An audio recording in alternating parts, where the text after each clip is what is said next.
Hello friends, तर आज होतं माझ्या प्रिशाचं बोरनान आणि बोरनान का, कधी व कसं केलं जातं याची मी संपूर्ण माहिती तुम्हाला या व्हिडिओद्वारे सांगणार आहे. तर व्हिडिओला कंटिन्यू करा. मकर संक्रांतीचा सण हा नवीन वर्षातील पहिलाच सण असतो.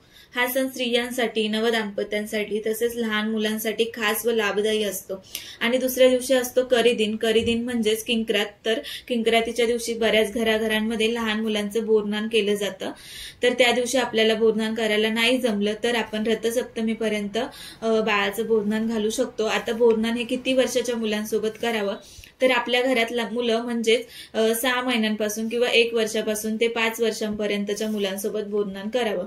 आता बोरनान म्हणजे काय, तर याचा अर्थ या शब्दातच दडलेला आहे. थंडीच्या दिवसांमध्ये बोरांचं सीझन असतं म्हणून बोरांनी आंघोळ घातली जाते. तर त्यासोबतच बाळाला आंघोळ घालण्यासाठी कुरमुरे, बोरं, गाजराचे तुकडे, हरभऱ्याचे घाटे, भुईमुगाच्या शेंगा, खारे बिस्किटे, उसाचे तुकडे, रंगीबिरंगीत गोळ्या, चॉकलेट अशा सर्व वस्तूंनी बाळाला आंघोळ घातली जाते.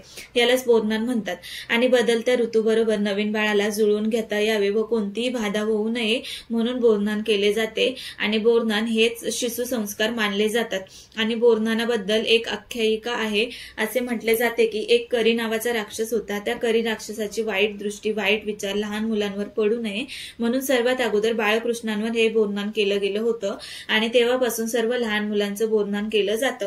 आणि हे शक्यतो दुपारनंतर किंवा सायंकाळच्या 7 वाजेपर्यंत आपण बोरनान घालू शकतो. तर बोरनान दिवशी छान रांगोळी काढून आपले घर नीटनेटके ठेवावे. आजूबाजूच्या काही लहान मुलांना बोलवावे, तसेच काही स्त्रियांनाही बोलवावे आपल्या बाळाला औक्षण करण्यासाठी. तर नंतर एका पाटावर बाळाला तयार करून बसवायचं आहे. पण त्यापूर्वी ह्या दिवशी विशेषतः बाळाला काळ्या रंगाचे कपडे घातले जातात. आपण आपल्या सोयीनुसार दुसरेही कपडे घालू शकतो. त्या प्रकारे बाळाला कपड्यांवर उठून दिसतील असे हलव्याचे दागिने घातले जातात. या शृंगारामुळे आपले बाळ अजूनच खुलून दिसते. त्यानंतर बाळाला पाटावर बसून बाकीच्या मुलांना त्याच्या भोवतीने बसवायचे आहे, जेणेकरून आपण ज्या साहित्याने बाळाला आंघोळ घालू ते साहित्य त्या मुलांना सहजपणे वेचता येईल. ही माहिती झाली सर्व बोरनांविषयी. तर या दिवशी बाळाला कोणत्या रंगाचे कपडे घालू नये, तर यावर्षी संक्रांत पिवळ्या रंगावर आलेले आहे, तर बाळाला पिवळ्या रंगाचे कपडे घालू नये. आणि आपल्याकडे अशी पद्धत आहे, संक्रांतीने ज्या रंगाचं वस्त्र परिधान केलं आहे तो रंग आपण वर्ज करायचा असतो. शक्यतो बाळाला हलव्याचे दागिने उठून दिसतील अशा रंगाचे कपडे घालावे. त्यानंतर घरी बोलवलेल्या स्त्रियांना हळदी कुंकू लावून त्यांचा सन्मान करायचा आहे. त्यांना वाण देऊन त्यांचाही आशीर्वाद घ्यायचा आहे. बाळाला ज्या साहित्याने आंघोळ घातली ते साहित्य लहान मुलांना द्यायचे आहे, कारण ज्या पदार्थाने आंघोळ घातली आहे ते पदार्थ लहान मुलांच्या पोटात जावं हाच याचा हेतू असतो. बाळावर सर्वांचे आशीर्वाद राहू दे, माझं बाळ सुबद्धत नाहून निघू दे, असा या मागचा हेतू असतो. अशा प्रकारे आपण आपल्या बाळाचं बोरनान करू शकतो. तर मी माझ्या प्रिशाचं बोरनान घरी न करण्याचं कारण, माझ्या जर सासूबाई इथे असतात तर मी नक्कीच बाळाचं बोरनान घरी केलं असतं, कारण एकटीने हे सगळं शक्य नव्हतं आणि इथे कोणी ओळखीचं नसल्यामुळे मी काही घरी केलं नाही. कारण घरी बोरनान करायचं म्हणजे निदान 5 बायका तरी बाळाला औक्षण करण्यासाठी पाहिजेत.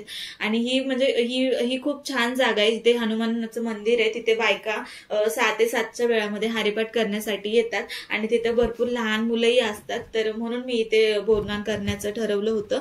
आणि प्रिशाचं बोरनान खरंच खूप छान झालं. त्या बायकांनाही खूप छान झालं की कोणीतरी आपल्यासोबत असा आनंद शेअर करतंय. आणि मेन म्हणजे ना, प्रिशाने इथे खूप एन्जॉय केला. तिचं बोरनाने खूप तिने एन्जॉय केलं. आणि ना म्हणजे ती सगळ्यांकडे खूप आवडीने जात होती. त्याच्यामुळे ना सर्वजण तिला खूप आवडीने घेत होते आणि तीही म्हणजे तिथे एकदम छान खेळत होती. तर असं झालं माझ्या प्रिशाचं बोरनान. जर तुम्हाला हा व्हिडिओ आवडला असेल तर नक्कीच तुमच्या मैत्रिणींसोबत शेअर करा. आणि ही माहिती तुम्हाला कशी वाटली ते मला कमेंटद्वारे सांगा. व्हिडिओला